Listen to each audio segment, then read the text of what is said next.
The goofiest goober you know is now asking for a ceasefire, which is hilarious. Cause he's only asking for it cause he thought that this place was full of insurgents, a place with 93 million people and allies like China and Russia, two of our biggest ops, who don't look at themselves as ops because they're doing better than us. They have all that going for them and they are currently only using the worst of the stuff they have. They haven't even started using the good stuff. And they're already taking out multiple military bases and they lighten up that place that is now real like a Christmas tree. And I could not be happier. I could not be happier. Up top. Yeah. Because the reason you lose America is the way you act. It's the way you act. Also, we can stop with it. This is happening because he's trying to hide he's not hiding anything. We know that already. This is happening because of those things. This is called leverage. Something that Bibi didn't have on any of the people prior to this guy. But our current commander-in-chief loves backyardigans so much that he now has to do whatever it is that Bibi says. Bibi says jump, you say, how high? I don't know if I can jump that high, bone spurs. Now you're begging for them to stop because you thought that they were going to throw rocks back. No, they've got something else planned for you, buddy. The worst part of it all, we are not safe while this is happening. No, you're telling yourself, oh, well, I didn't want to do any of this. That's cute. That doesn't cut it in wartime. You're not prepared for this because there is no plan. Grown men. I once again urge the Revolutionary Guard, the Iranian military, police, to lay down your arms and receive full immunity or face certain death. It will be certain death. Won't be pretty. I call upon all Iranian patriots who yearn for freedom to seize this moment, to be brave, be bold, be heroic, and take back your country. America is with you. I made a promise to you, and I fulfilled that promise. The rest will be up to you, but we'll be there to help. Thank you. God bless you to our incredible warriors, and God bless the United States of America. Thank you. I am more fearful than ever after this briefing that we may be putting boots on the ground.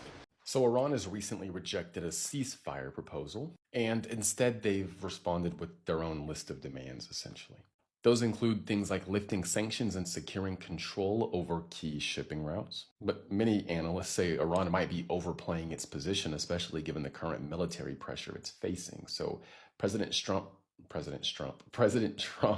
responded with a strong warning.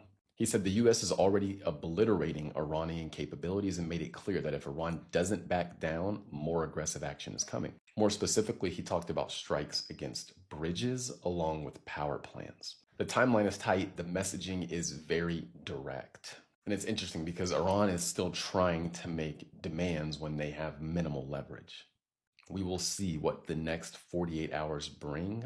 I will keep you up to date as I can, but that's it for now. Also, don't forget I have a free email newsletter. I send that out every morning around 7 a.m. Central. The link is in my profile. Click that link, drop your email in, hit subscribe, and you'll be good to go. Right now, the world is watching Iran, and most people only see the headlines. They are missing the bigger picture. Decisions are being made under extreme pressure, driven by fear, policy, and need to save face. And here is the thing. When leaders act this way, the fallout almost always hits everyday people first. Warnings have been ignored, red flags were clear, and now the consequences are unfolding in real time. In this video, we are breaking down what's really happening, what it could mean globally, and why it matters to you, even if you think it's far. Credit to all creators whose clips are featured in this episode. This video is for educational purposes. It is not meant to create conflict, discriminate, or hate against anyone. Let's see this clip and we're back. Donald Trump is panicking as Iran has rejected his ceasefire offer.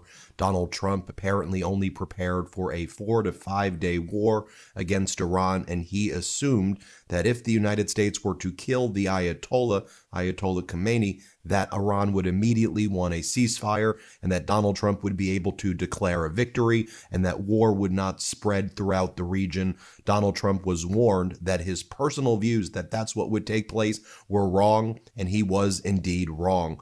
hat tip to Ynet. They were the first to report, and they're based out of Israel, that Donald Trump is now begging Iran for a ceasefire, and Iran immediately rejected it and said when there will not be a ceasefire will be on our terms. And now one of the major issues the United States is facing is, will we be running out of munitions? Do we have the capabilities for a long-term war if this drags out for many, many months? And in addition, we've learned some horrific news this morning that a number of our soldiers, a number of U.S. service members, have indeed been killed in action during the war already. We've learned that there have been, so far, 3 U.S. service members killed in action. 5 have been seriously wounded so far during Operation Epic Fury, is what the Trump regime is calling it. We're referring to it at the Midas Touch Network as Operation Epstein Fury, or the Jeffrey Epstein War. The U.S. Central Command, CENTCOM, announced the deaths of these 3 U.S. service members. 5 are seriously wounded. We're following that. We're expecting, sadly, the number of deaths to increase.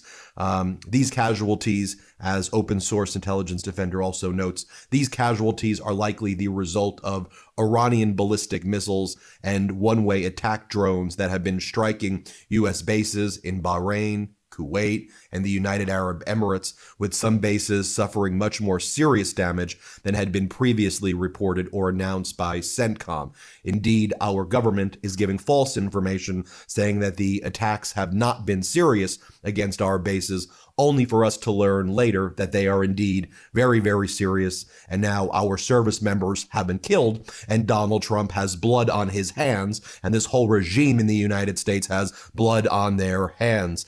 Iranian's president, Masoud Pezeshkian, he is alive, and he's stating this morning on state-run television that the Interim Leadership Council is now operational and has assumed constitutional control of the Islamic Republic of Iran.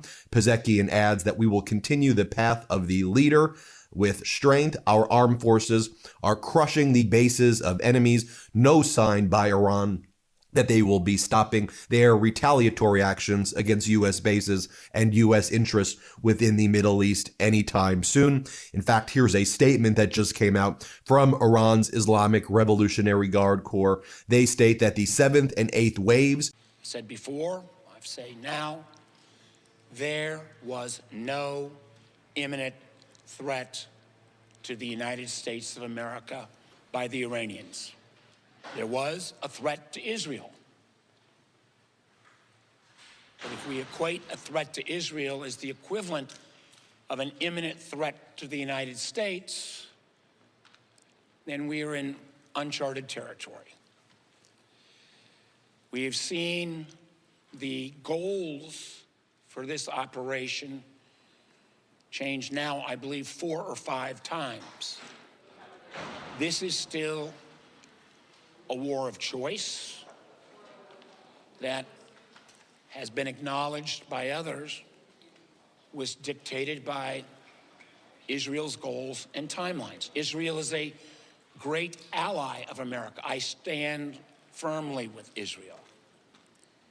But I believe at the end of the day, when we are talking about putting American soldiers in harm's way, when we have American casualties and expectations of more, there needs to be the proof of an imminent threat to American interest. When you step back and take in a full picture of what's really happening right now, one reality stands out. Decisions have real consequences, and they don't stay confined to negotiators or leaders in distant capital. They reach ordinary people first. Right now, Iran has officially rejected a proposed temporary ceasefire and instead insists on permanent end to the war, with conditions and guaranteed attached, rejecting the ideas of simply pausing the fighting. That matters because when leaders act out of fear, ego, rationally impulse, or political positioning, it's everyday citizens who feel the ripple effect first, whether that's in global markets, fuel price, regional stability, or the very real loss of life from continued conflict. Warnings were raised, patterns were pointed out, but for too long, these voices were dismissed, seen as alarmist, overly cautious, or disconnected from real politics. Now, the consequences aren't hypothetical, they are unfolding in real time. People are asking, why were these choices made? Who benefits? Who ends up paying the price? These aren't abstract questions. They are happening in homes, in economics, across borders, and across culture. This isn't about one person or one decision. It's about cycle, repeated strategies of leadership that fail to fully consider long-term impact, that ignore warning signs until it's too late. And history keeps teaching us the same lesson. If you don't pause, reflect, or learn, if you don't connect the dots between decisions and consequences, we risk repeating the exact mistake. So here is the question we all have to face. Are we ready to truly see the bigger picture, understand what lead us here, and demand accountability and clarity? Or are we going to watch history keep repeating itself? And I want to hear from you. What do you think about Iran refusing a ceasefire? Do you think this decision will have global consequences, or is this something that won't affect us? Drop your thoughts in the comments below. Let's discuss. If you found this breakdown helpful, make sure you like this video, subscribe, share, and turn on your notification bell so you don't miss the next conversation. See you in my next episode.